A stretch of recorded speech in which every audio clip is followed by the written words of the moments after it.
Hello, and welcome to Fallawsophy. I'm your host, Jennifer Fallaw-Doering, and tonight we're talking about dreams. I didn't really know what to talk about today. I've kind of been that way for a while with so much going on in the world, being focused on that. Um, so I decided dreams is one of my favorite subjects, and I thought I'd go meditate and ask a few questions about what that's all about, what happens, where do we go when we dream. Interesting information, by the way. Um, but mostly I wanted to talk about it because a lot of people have been telling me lately that they've been attacked in their dreams. Like they've had nightmares, something attacking them, something trying to do something to them. And that's what we call psychic attack. Um, doesn't happen very often. Some people it does. If it's happening very often, then you probably want to go to my website and get an attachment removal. Um, but most of the time, it's in times of the year when the veil is thin, or if we have a lot of back and forth going on with the energies. And I don't know if you noticed, but there's a war going on between good and evil right now. And sometimes uh, we're affected by it. Um, you know, one of my favorite explanations is from a friend of mine. She's a she's an ex rocket scientist, and she's a professor at Texas A&M for engineering, and she worked for NASA, and she knows all about quantum physics and everything like that. And she explained it this way: if you think you're not affected by energies, um, look at water. Water is affected by everything around it: movement, temperature, just everything. And if you're mostly made up of water, you're going to feel the effects, whether you realize it or not, of the energetic shifts that go on around you. And right now, we've got quite a few. Um, there's a push and pull, and up and down, a back and forth that we are feeling in this war that's going on for the planet, pretty much. And this last week has been quite trying on some. Most of the time I'm oblivious to it. I just, nothing can touch me. I'm in my bubble. It's kind of like me at Walmart. I go to Walmart with my husband, and he's just like, "Oh my God, did you see that person and this person and this and that and this energy and that?" And I'm like, "Nope, I'm on a mission here. I got stuff to do. I don't have time for that. Or I don't got time for those people to be in my energy field." So most of the time, I just walk around and protect it, and I don't think that the energetic shifts bother me, but sometimes they do. And if they do, then they've got to be pretty strong. And I think that's basically why people have been having bad dreams. Now, what kind of bad dream am I talking about? It's not just about, a lot of fear in the atmosphere, a lot of fear, a lot of fearful things, fearful thoughts, stressful times. Um, People will have normal bad dreams, like something happened or something scary happened, or it's just something random happens and all of a sudden it's scary, or you know your child is about to fall off a cliff or something like that. That's Those can be explained in many, many different ways, and the best interpreter of dreams is you. Everybody can put out any book they want, tell you, well, this means that and that means this, and um, if you have a dream about water, it's sexual. Um, no, it doesn't necessarily have to be. Um, the best interpreter is you, and I talked to Archangel Gabriel about it. Got a few things that we can do to interpret dreams. But I'm going to start talking about God and Jesus for a minute, because that's who I am and that's what I do. So I'm always going to do that. People are always like, you're always talking about this. I'm like, that's what I'm going to do. I'm going to do that. I'm not going to apologize for it. So I was talking to God earlier, and which I do most of the time, just ongoing conversation in my head. And it was before I went into meditation, and I was thinking about debt, because I happen to have quite a bit, at the moment. And I was thinking, you know what? And I've said this before. I said, you know what, God, can you imagine the joy? And of course, you can't imagine. All these people running around day after day, going to work when you're sick, just crawling through life, just trying to pay the payments on everything. Just trying to pay the payments on everything. Telling yourself, no, you can't have this, you can't have that, you can't do this, you can't do that, because, now we don't have another payment. We can't have another payment, So whether you're in debt or you don't have any, you're controlled by it. Because you either restrict your life so you don't have any debt, or you go and have a life and then you feel bad because you do have debt. And I said, God, can you imagine the joy if that was taken away from people? Worldwide, the wave of joy and what that would do for everyone. And I'm like, I know, God, let's talk about my personal stuff. And I'm like, I'll just pay it off. It doesn't, I'm not expecting anything, and, even if it, I haven't put myself in a place where I can't take care of it, And he said, joy is coming in mass. And I don't talk like that. Joy is coming in mass. So he talks like that. That means massive amounts of joy is coming. And I'm thinking, when I was talking about debt, so I was like, I was talking to Archangel Gabriel trying to get dates on the financial reset the other day.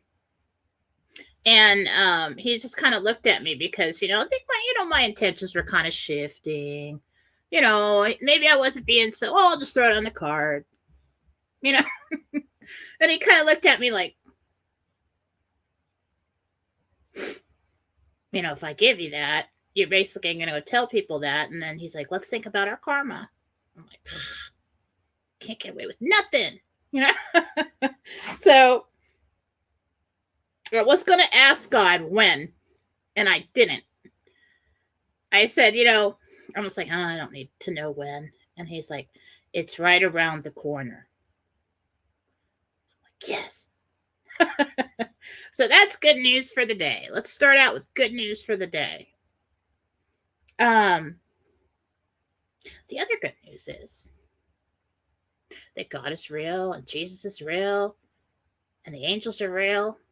And there's a whole team of good guys, bigger than the team of bad guys. That is real. You know how I know this?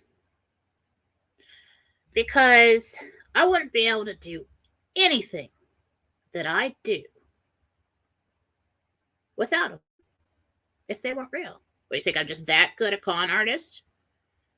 I mean, I'm not trying to blow my own horn over here, but I do get quite a few things right. You think that's just me? Mm-mm. I am not that good again.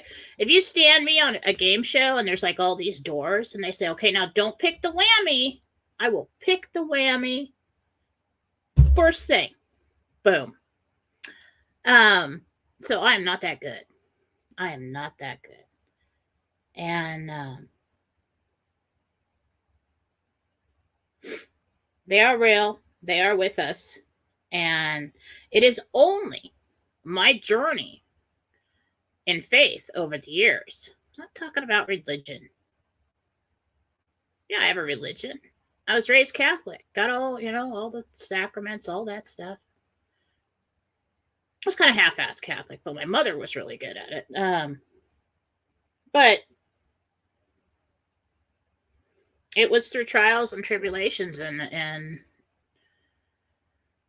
just needing, just strengthening that personal relationship, that faith that led me to open up to do these things, and the desires that I have to do them for God's people, and my sneaky, underhanded ulterior motive is to bring you all closer to God. That's it. Yeah, I want to make money, and yeah, I want to have a good life, and yeah, I want to be there for my kids, and blah, blah, blah, blah, blah. Yeah. But if they weren't real, I wouldn't be getting anything right. And most of it is not that I believe that I can. I think that's what I would probably have told you a while ago. It's that I believe that they can. I believe that they can heal, and they can give the answers, and they can help, and they are there, and they can change your life. And yes. And I hope anything that I do leads you to the same conclusion, and you find your way there yourself. All right.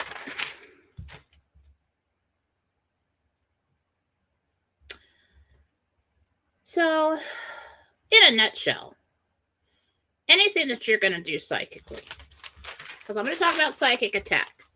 Let's get this out of the way. Anything that you're going to do psychically, and you learn it from me, you start with God. Plain and simple. I'm the kind of mom where they say, well, look at, she's bleeding out her eyeballs. Well, here's a Band-Aid. No, let's find out why she's bleeding. Let's go and get the best care we possibly can. That's not good enough for me, is this Band-Aid. Kid's bleeding out of her eyes here. Okay. No, that never happened, but that's, that's what I'm trying to tell you. You go to the top, you go to the most divine, you go to the source, and you start there. And that relationship is absolutely private, and evil cannot interfere with it. So that's where you start. And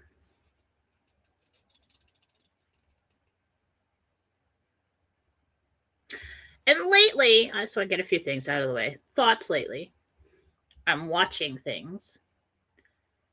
Evil would like you to believe that they are so strong and so massive and everywhere. And oh my God, what are we ever going to do? They're coming at us from all directions. Now they're going to do this to us, and now they're going to do that to us. And oh my God. They want you to believe that they are stronger than God. That they're somehow going to take this dimension and conquer. Are you kidding me? Do you know what a small speck we are on the face of everything that is on this planet? It's so ridiculous. It's all a lie. Don't believe it. Evil flees in the presence of God, Jesus, and his angels. And so if you're having bad dreams, all you got to do is call his name. Christians, you call Jesus' name. Fastest way to get out. Fastest way to get rid of bad guys. Fastest way to get help. Say the name. They will flee. And try as you go throughout your life to be a clean vehicle. That's what I do. I pray for that. God, and some days I'm just like, oh my God, I'm so not a clean vehicle today. I am not a clean vehicle today. But you try to be a clean vehicle for that light, that healing, that help for you and for others. And so you're gonna have to curb your thoughts. A lot of people curb their actions. They curb what they say. One thing I've been working on for many, many years is curbing my thoughts. I start to think something. I'm like, nope, nope, nope, that's wrong. That's totally right. So I apologize for that. Try to. It's pretty comical if whoever's listening to my thoughts. But as I've done that, and as I've stepped into the role doing the things that I do, and I'm not trying to say I'm any greater than anybody else. That would be wrong, and that would be a bad thought. It has manifested. It has become such a big part of who I am that it manifests in my dreams. Now, I'll tell you what, over the years, I used to have these bad dreams where something would jump on my back, or something would be attacking me, or chasing me, or whatever. And it's so funny because, and at the time I'd be afraid and I'd be cowering and I'd be this and, oh my God, what am I going to do? And I wake up and just all upset. Now it's like I've grown so accustomed to the beliefs, the things that I do, cleansing houses, cleansing people, doing the healings, working with the angels. It's like something shows up and I'm like, oh yeah? Yeah, come here. Come here. We're going to, I'm just like a badass in my dreams. And it's funny. And I'm surprised by it. It's like to remember what to do when something happens like that instead of, so it's like I wake up and I'm like, oh, I know what you are. So I'm battling things, cutting the heads off of Godzilla looking things, get the kids in the car. And, it's always some kind of major adventure going on with me. I don't have those dreams very often. When I do, it's different than it used to be. It used to be like, oh my God, bad guy, and can't run, can't move fast enough. Somebody said clean vehicle. DW talks about avoiding sugar, wheat, alcohol, drugs if you want to be psychic. I am not a perfect person. I don't really drink, although over the last 6 months I've had a couple beers on occasion. Then I remember why I don't drink.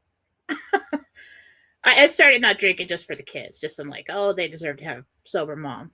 I was always alone with the kids, and then I got used to it. And then whenever I would drink, I get a headache. But I found over the years, I don't smoke pot, I don't drink, I don't do drugs, I don't do anything like that because I need to be clear of mind.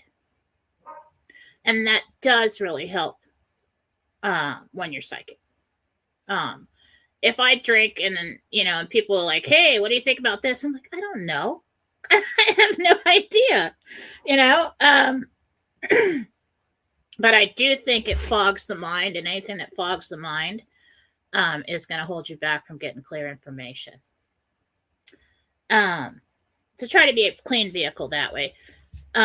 People kind of take it to the extreme and say, oh, I got to be perfect. And I have done this and I've done that. He'll never talk to me. And that's what we don't want to go.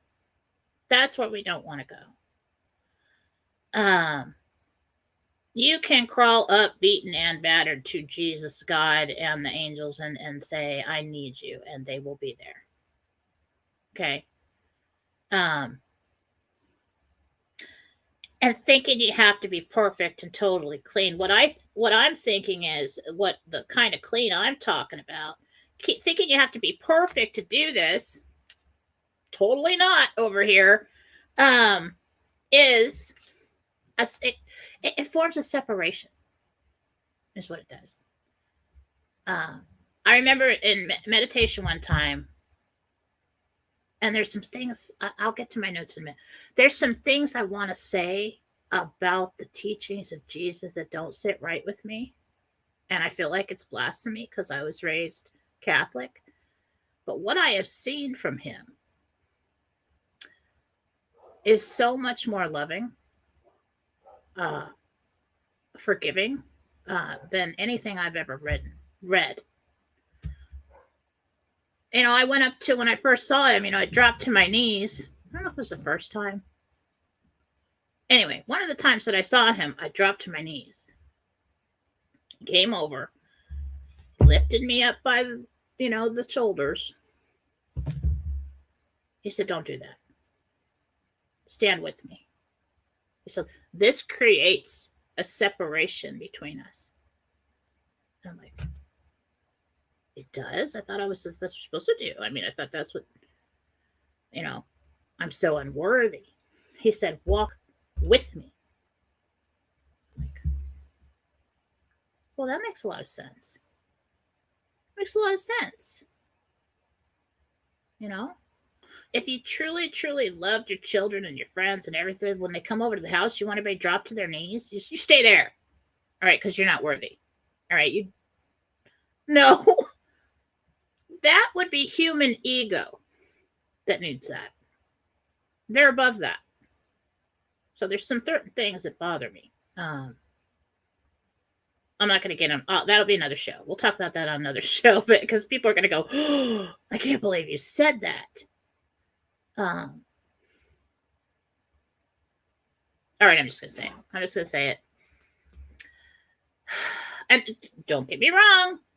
Absolutely real, absolutely loving, absolutely there. He lived, and he is real. Okay? But there's some things that don't sit right with me. Ever since I was a little kid, and I may be ignorant, and I'm sure I'll have plenty of people trying to explain it to me later. And I don't want my questions to make you question your faith, because I don't think it needs to.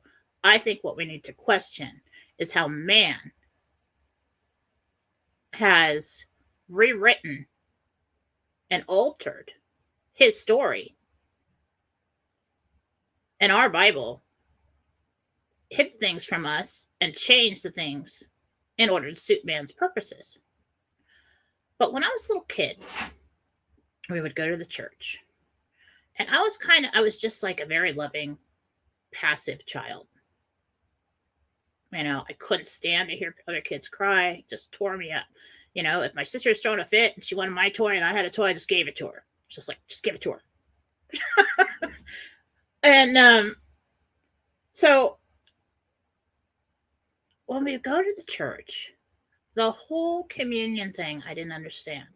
I got the concept of, yes, this is my body, this is my blood that has been given up for you.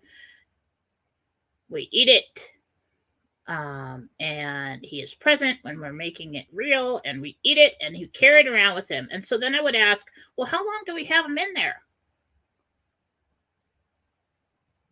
And my dad, funniest guy, so inappropriate. My dad, so inappropriate. Anyway, he's like, well, just at least until you poop him out. Oh, then I felt bad about that. I was like, well, how could I do that? I was, so now I'm just going to drop him in the toilet. And I'm a little kid. And then I thought about it, and I'm like, and they say, well, it's a sacrifice. He's given up his body for you so that you are not sent, to eternal damnation. And I'm like, okay. So let me get this straight. God loves us unconditionally. We are all housed within the body of God. That is right. Okay. And we're all brothers and sisters. That is right. Okay. Why would God... So God's not lacking in anything. That is right. Okay.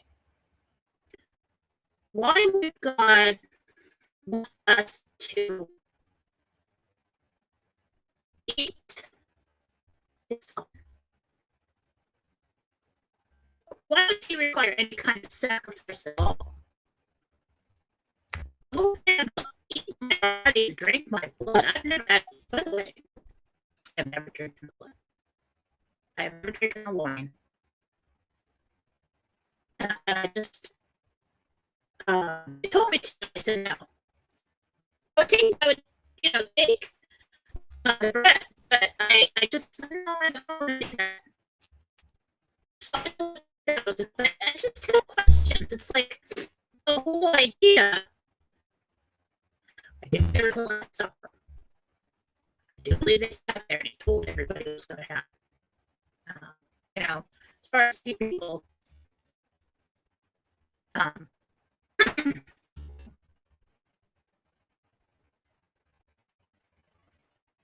or people saying we have interference. My internet is really low. Somebody's messing with my internet, or hang on just a minute.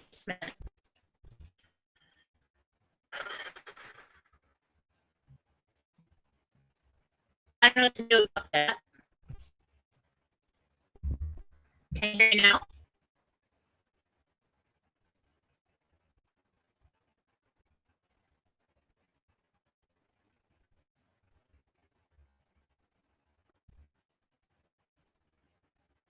Can you hear me now? Anyway, you're saying that the freezing on the internet is bad. Well, the audio is messing up, but yeah. I've got one bar on the internet where I have mouse voice. Weird. I didn't do anything.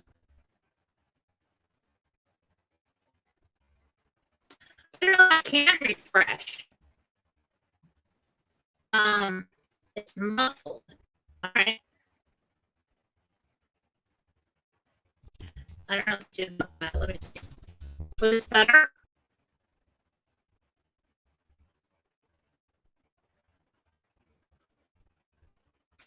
That is weird. It's weird. You know what? Doing a meditation, if you can hear this, I didn't close it out. Because when I was doing a meditation to tell you some things that Gabriel was telling me about dreams, 3 pens ran out of ink. One after another. 3 pens. The Wi-Fi is very weak. Do the best I can. I got 1 bar here and I plugged in manually.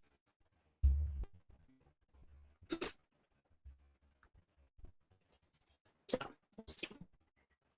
We good?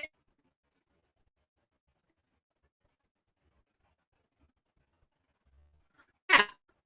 So you can't understand me. Weird.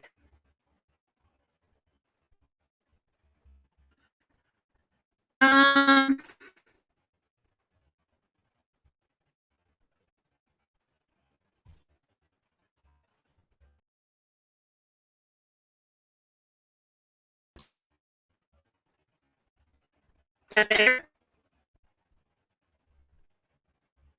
Barely hear me. I don't know. Let me see. No. It's nothing on my end. It's the Wi-Fi.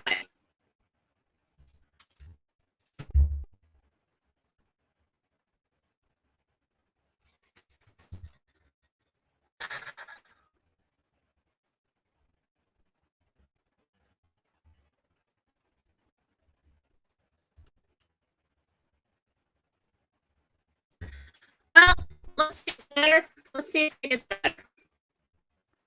What the hell? Let's see if I turn this off on my phone. What's going on? It's off. Is that better?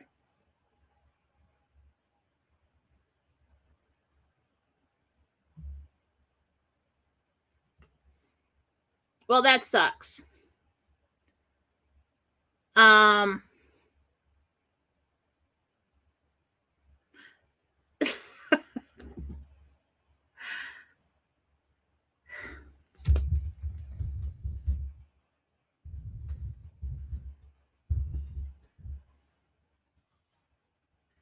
Holy crap.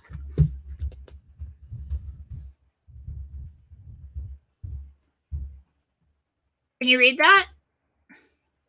Oh, am I? Are we working?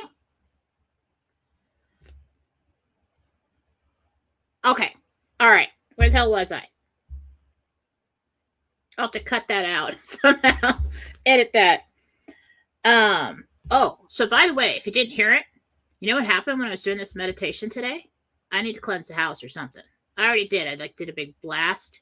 But 3 times when I was trying to write down what Gabriel was telling me about dreams and where we go when we dream and how you can combat psychic attack, 3 pens ran out of ink. One right after another. I tried different paper. I tried everything. I had to go get brand new pens. All 3 at the same time? I don't think so. So let's get to our info here. I forget what I was talking about when everything went crazy. But just so you know, if everything cuts out, I'm sorry. The internet here has been slow, cutting out, doing all kinds of things. It's been happening on my phone, so I don't know what's going on. Hopefully we'll have 10 days of darkness in like 20 minutes, and then we can all celebrate that.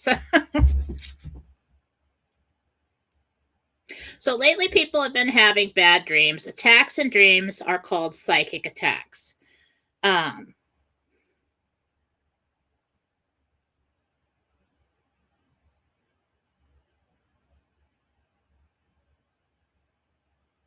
Okay. I did write a side note down here that God told me, another thing he told me, that he wants you all to know. With all the trials and the tribulations that you have seen, all the roads that you have traveled, do you really think that God would have brought you this far only to crash and burn now? No way. It's going to get better, and it's going to get really good. And he just wants you all to hang in there and know that it's coming just right around the corner. All right? People are seeing things. They're bombarded with negative stories. Oh my God, this and that. Oh my God, this and that. Now they're doing this. Now they're doing that. Now they're going to throw us in camps, and they're going to. No. All right? Keep your faith.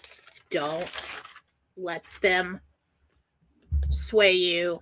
Stay on your path. Stay faithful. Lean on God. You know what we're walking through right now? You know what it looks like to me? It looks like a house of horrors. Like a carnival. You know? Where you walk through there and oh my God, that's scary. Oh my God. I can't, for side note, I can't go to those because when people jump out at me, I hit them. I don't know how to turn that off. But we're walking through a house of horrors right now. You know what the great thing about those is? They're fake. They're not real. Everything's jumping out at you, and you're just like, hee, and then you end up, and what happens at the end? You walk out squinting with all the sun on your face, and you're like, oh, it's warm, and it's, I'm glad that's over. I don't know why I walked through there. And that's what we're walking through right now. We're walking through a house of horrors. Most of it's fake. Okay? There is a chance one of them could freak out that work in the house of horrors and actually hit you with something, but that's normally doesn't happen. We're all going to walk out of that door, and the sun's going to hit us on the face. And we're going to forget what that feels like because we've been in that house of horrors so long, and we'll just squint in and walking out, and we'll be like, hey, yeah, oh, that's right. Oh, hey, we like this. We're staying. We're not going to walk through there again. That's how it's going to go. So I went into meditation, and I talked to Archangel Gabriel. And I said, I met him in the library. And there is a room in my house, which I think is his house, but it tells me it's my house because that's just too good. There's this huge library, and I'm talking about the ones with the cherry colored books to the ceiling and scrolls and weird looking devices and seating areas and a conference table, and in the very back there's a couple high back chairs and a fireplace, and then there's a stairway that goes up to another level, which is, I'll tell you about that later. But I was sitting there with him, and I asked him, where do we go when we dream? Because I know that we travel, okay? Because there's always like tons of people around. I'm always doing something. There's always some kind of mission. I'm always talking to somebody. Brett says I talk in my sleep, which scares crap out of me. I'm like, really? God, that's scary. What did I say? Write it down next time. It might be something good. And I'm always talking to somebody. I'm always doing something. And I said, where do we go when we dream? And he said, the in-between. And I've heard that before. Really? What do you mean the in-between? In-between dimensions, he said. There is an in-between dimensions, apparently. And I said, is this the astral plane? And he said, yes, some may call it that. Dreams are mostly in the minds of people. While in the body, it allows our minds to wander. Dreaming does. So, my perception or the astral plane can be different than another person's perception. Spirit can enter your created reality within this plane. So,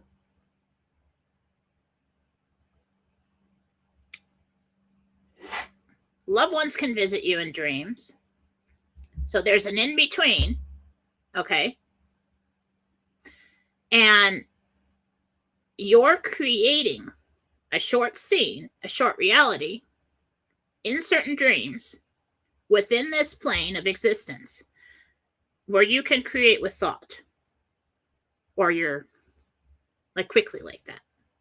We're all creating with thought right now, but that's a whole nother show. And within this plane of existence, someone close by, aware of what you're doing, can enter that, let's think of it as a bubble of created reality and be present there. This is why when a loved one comes to visit you in dreams, which they do, it's very hard for them to stay for very long because they have to hold your attention because you are the master creator in this dream. So let's say a loved one comes up. That's why most of the stories about loved ones visiting them in a dream are very short, because they have to hold your attention without you getting fearful or upset. Because once you get fearful or upset, or they say something that makes your mind wonder, you're now creating another scene. So if a loved one comes into your dream to visit you, and they're standing there, and usually they get out a few words, they're smiling, they're trying to be very loving and nice so that you're just like, oh, hello. And you don't get scared in any way and start creating anything else. They don't give you a lot of information. It's very short, because as soon as you start thinking, you've created another scene. So if they say, be careful while you're driving, and then bam, fear. Why? And they really meant like, oh, you've got a low tire, and you took it like, why? Am I going to die? Am I going to get in an accident? And then your mind starts creating, and then they start morphing into some kind of monster because you just got scared.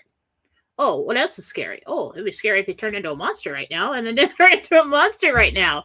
So it's kind of like this, of course, interactive experience, on, times a million, where everything that it is being created by you, but you're not just creating a movie or a scene or a fantasy, like when you're awake. It's like a reality. It's a bubble of reality within a plane that is in between two dimensions. Interesting. So this is where it gets good. See if I got this right here. So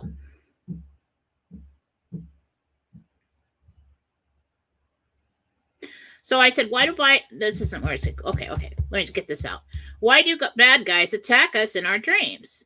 A psychic attack in a dream, he said, is usually to drain your energy. So let's say you got a bad guy wandering by, or one in your house, or followed you home, or whatever, even if you have an attachment. They would say, oh, she's dreaming, kind of slip into the in-between, and they can do that. I don't know how they can do that, but they can do that when you're in meditation as well. And I've heard that before, that between your body and where you between your body and where you project in meditation, they call it the in-between. Oh, I get it now. Like 12 years later, I get that. All right. So never said I was smart. All right. I never said I was smart. So there's an in-between, and they could step in and be present in your dream. Now, a psychic attack in a dream is usually to drain your energy. So if they're feeling low and they're like, I need a boost, they're going to get in there and get you fearful. They're going to drain your life force energy, not like to the point that you die. That's why people don't just die in their dreams. But get a good amount, scare the crap out of you, possibly drain it from you when you're laying on the bed. And then they're out because you're out, because you can only handle so much scary, and then you're out. Or possibly the draining of the life force energy is like a natural reaction to jump back to the body and be fully present. Didn't ask about that.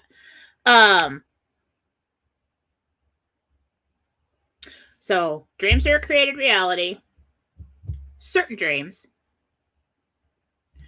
and loved ones can enter your reality, which ties together with the concept that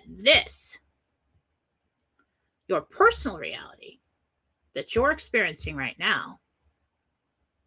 When I was told, how can the archangels be with everybody? How can Jesus be with everybody? God is with everybody because everybody's God.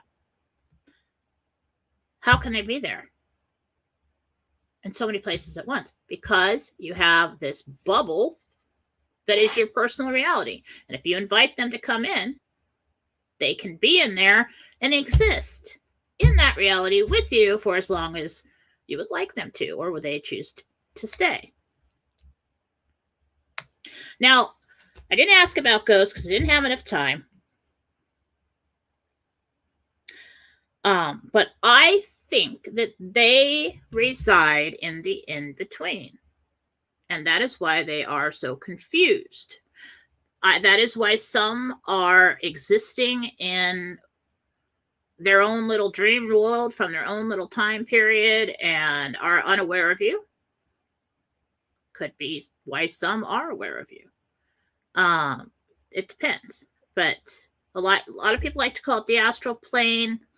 That to me would be like the dimension up from here, but I'm starting to think, with the meditations and research and information that I have gathered, that there may be an in-between in between all the dimensions. And if you continue forward with the concept that everything is endless and infinite possibilities, it's probably true. I don't have any science to back that up, but who gives a crap about science? Let's just talk about what we want to talk about. And when I got this here, when I told you that I asked if they can attach, when I asked, can the bad guys attach to people in their dreams? No. And here we go. Why? Because I know they can attach to you when you're incarnated in a body. They drain your energy. They follow you around. They put their little hooks into you. They talk in your ear. They do all these things. They get in your head. They say, go ahead and drink that 18-pack of beer. It's fine. Let's do it. Stuff like that. They cannot attach in dreams because the separation of self is too weak. And I could run with that for like a lifetime, looking into that one, because the separation of self is too weak. Remember I said, okay, God is God. Then you've got your first separation of self that resides in the 7th level of heaven, which is the center of everything. That is the true you, your true self. First separation of God. Those separations then separate to exist in many, many places at once because of personal realities. And incarnate in different dimensions. And when you're in a dimension, you feel solid. And you can have a certain amount. So a certain amount. I don't know how to explain this. So your true self. Let's talk about light. Okay, let's do it that way. So your true self is like this beam. Okay. And then you got all these little pen lights that go out and live in all these different places and all these different dimensions, realities, alternate realities, all this stuff, incarnated in a physical body, in that dimension. And in that dimension, you have in each incarnation, the only consciousness you have is that of you. There right then.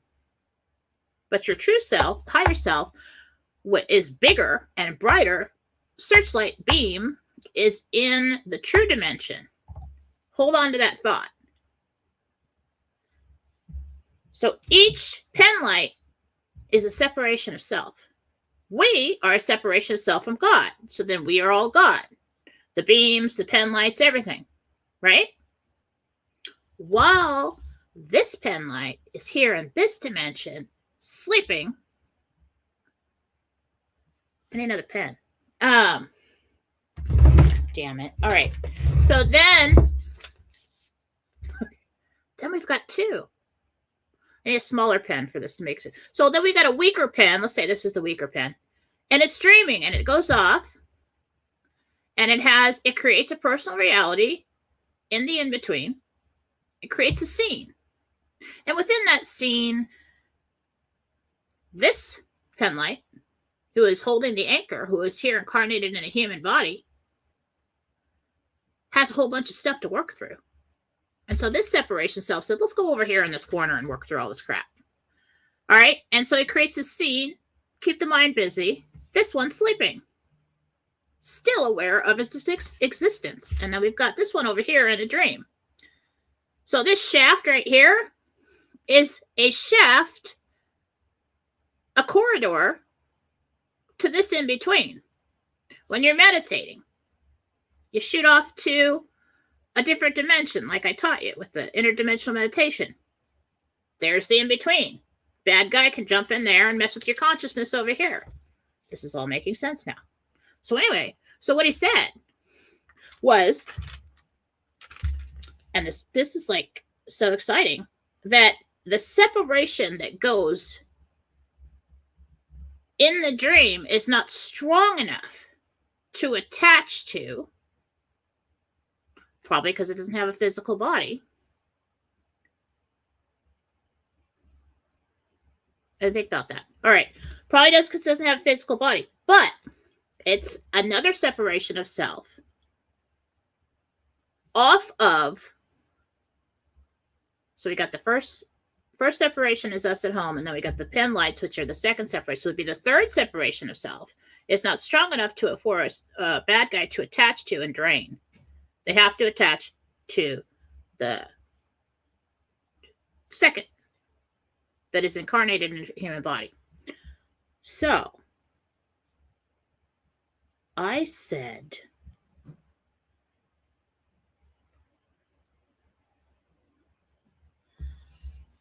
what if, I looked at him and I said, is this incarnation, the pen lights, dreams that we have from our first separation of self, our true self? And he just kind of looked at me, and I'm like, well, would that concept be close? And he said, yes. So, if that is true, then if you can go off and create a dream, if we are separations of God as creators, if you can go off and create a dream, then you are creating everything in this pen light separation of self right now. So, in order to combat the bad guys, you need to accept what you truly are. And you need to understand that within that, there is everything that you will ever need. And they know it. And they don't want you to know that. And that's why 3 of my pens ran out of ink when I was trying to write it down. I knew when that happened. I knew it. I was like, damn it. Stop it. And I'm like, Gabriel, Mike. I had to call Michael in. Then I finally found a pen that would work. They all worked first. I'm telling you. See the scribbles on the, I don't know if you can see the scribbles all over the paper. I'm not making things up. All right. Which means there's some kind of bad guy in the house around here. I did blast it, but I'm going to have to go and cleanse it later.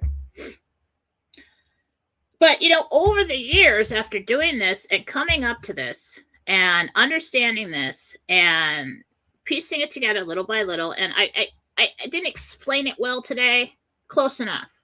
I'm just trying to explain it to you so that you will understand that as we go through what we're seeing right now, and they're trying to convince you, oh, yeah, well, I don't care what you say. It says in the Bible that the Antichrist is going to come no matter what you do. I don't think so. Okay? I don't think so. You need to run around like you are a badass, because you are. And it's funny because doing this stuff for so many years now, in my dreams, I'm like a badass. I really am. I have a sword. I cut people's heads off and all kinds of stuff. And it's funny because, like, me as a human being, I mean, if I had to run for my life, I'd probably die. I mean, I would die. And I don't know if I could kick anybody's ass. For adrenaline, maybe. I could shoot people, but in my dreams, I am a badass, and it's because I've gotten so used to the idea that they are no match for the light. None. Everything that I have experienced, they run, they flee. It's even become more harder for me to see them because I'm so aware of this over the years. So I have to really, Xena, Joan said Xena, but Marcy in my Telegram group, that's Xena. Yeah. I don't know who I am, but she's totally Xena. She does the same thing. She's aware of the same thing.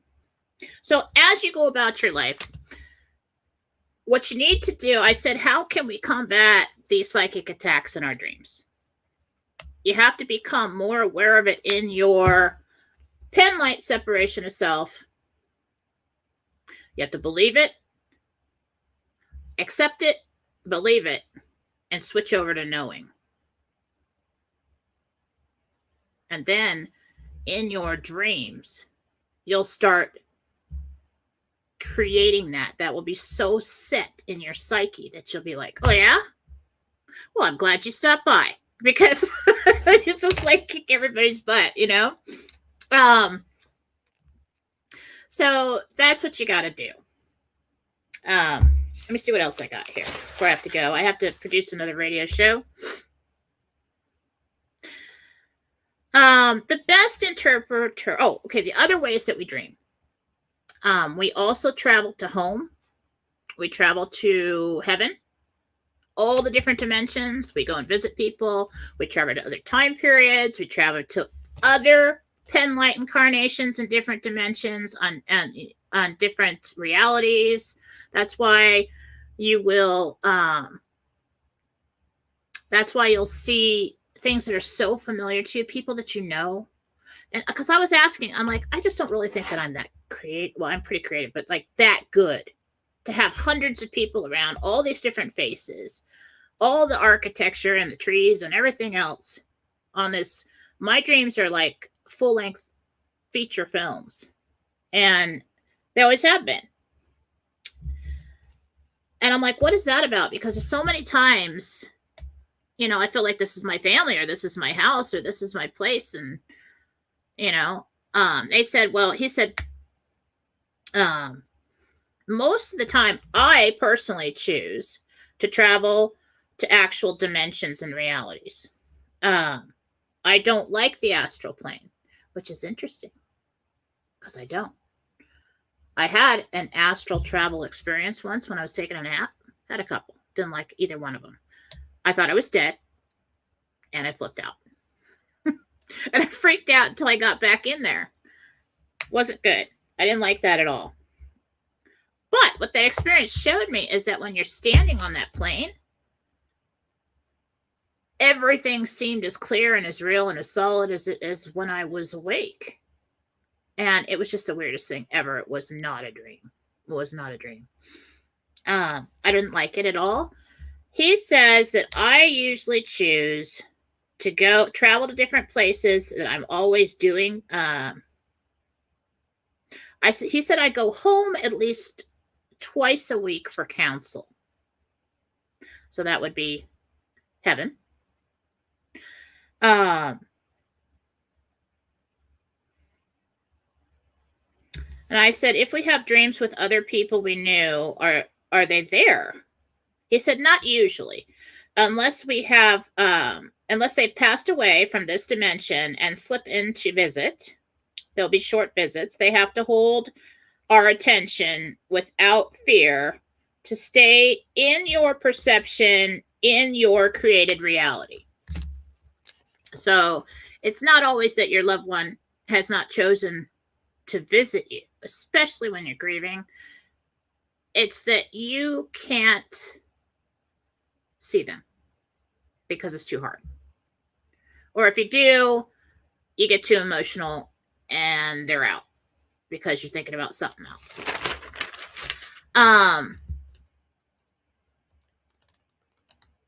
This is what got me. This is what got me off on that last tangent I was just talking about. He said, I said, how is it different from our created realities while alive in this dimension? Dreaming. He said, is it? No, is it? And he said the focus of this reality is held longer than a dream because of the separation of self.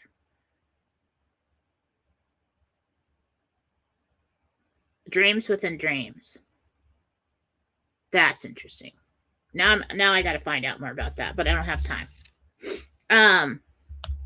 He said sleeping allows you to pull away long enough to create another reality, but you cannot maintain for long because your main focus is on this human dream. All right. So we're all having. Now, the way where I get stuck is this. It's like, I'm like, are you all really here? It's like, is this my dream? Because if this is my dream, it's going to get good. So fasten your seatbelts, because I'm just going to take the reins real quick here. And then I'll go shopping and put a bunch of shit on my credit card. Anyway, but that's the whole thing. It's like, okay, so is this a collect? So there's realities, there's personal realities, there's collective realities. So it just goes on and on and on. So it's for me to sit here and explain it to you in simple terms. I don't know if I can do that in one show. I don't think I'm smart enough to do that.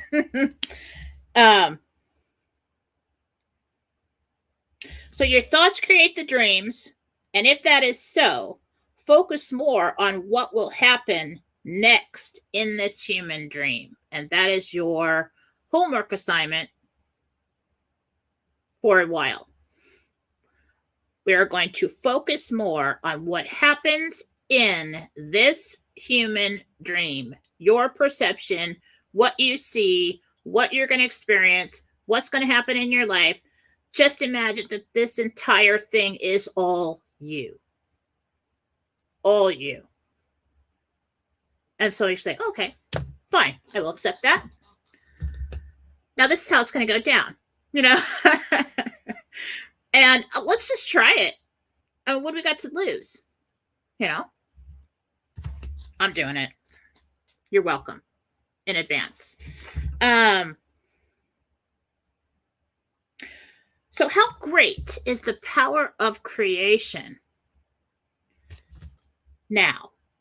How great is it now? All this stuff, this seems pretty solid to me, doesn't it? See, people take the whole solid thing as their explanation to everything. Really? Okay. Well, if you're standing on a road and it's hot and humid and you're traveling up ahead, it looks like there is a water there. But then when you get there, there's no water. So when we're standing in this reality, everything seems solid, everything seems real. Why? Because you believe it is. If you zoom in on this stuff with a microscope, there's all kinds of room. So